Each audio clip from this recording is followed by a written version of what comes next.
Assalamualaikum warahmatullahi wabarakatuh. Perkenalkan, nama saya Muhammad Sugi Nur Sidik dari kelas 2 DPNJAS NPM 1921911125.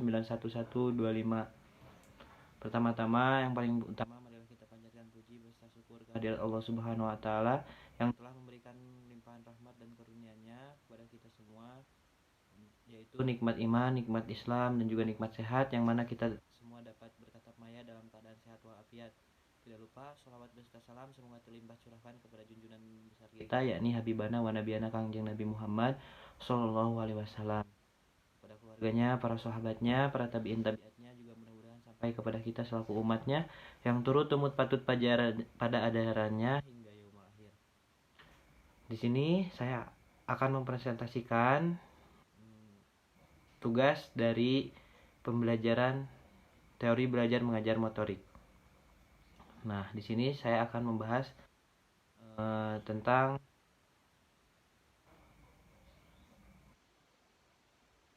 apa pengertian perkembangan motorik, sebutkan apa saja keterampilan motorik, apa pengertian teori belajar, apa pengertian belajar motorik, apa saja faktor yang mempengaruhi belajar motorik.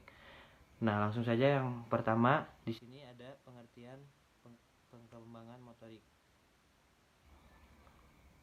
Bahwa perkembangan motorik diartikan sebagai perkembangan dari unsur kematangan, pengendalian gerak tubuh dan otak sebagai pusat gerak.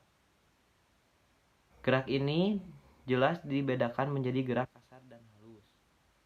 Nah, adalah sesuatu proses kemasakan atau gerak yang langsung melibatkan otot-otot untuk bergerak dan proses persarapan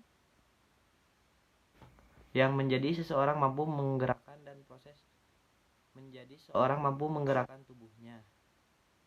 Yang kedua ada pembagian keterampilan motorik. Ada dua faktor.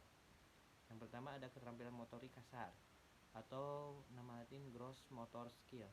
Keterampilan motorik kasar merupakan keterampilan gerak yang menggunakan otot-otot besar. Tujuan kecernaan gerakan bukan merupakan suatu hal yang penting, akan tetapi koordinasi yang halus di dalam gerakan adalah hal yang paling penting. Yang kedua ada keterampilan motorik halus. Keterampilan motorik halus merupakan keterampilan yang memerlukan kontrol dari otot kecil dari tubuh untuk mencapai tujuan dari keterampilan. Nah, yang ketiga ada faktor-faktor yang mempengaruhi proses dan hasil belajar motorik. Terbagi menjadi 4 faktor. Ada bahan yang dipelajari, faktor lingkungan, ada faktor instrumental, ada faktor kondisi individu yang meliputi siswa, ada juga faktor proses belajar, ada faktor-faktor profesional yang meliputi ketajaman berpikir, persepsi, integrasi, ukuran fisik, pengalaman, emosi, kapabilitas, motivasi, sikap, jenis kelamin, dan usia.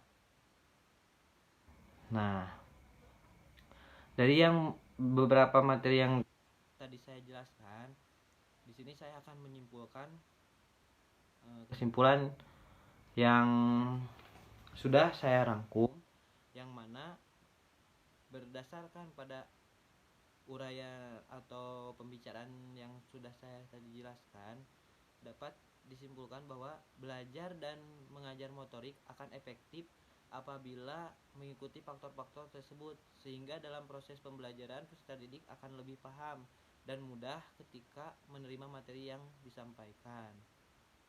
Mungkin hanya itu yang dapat saya sampaikan. Mohon maaf apabila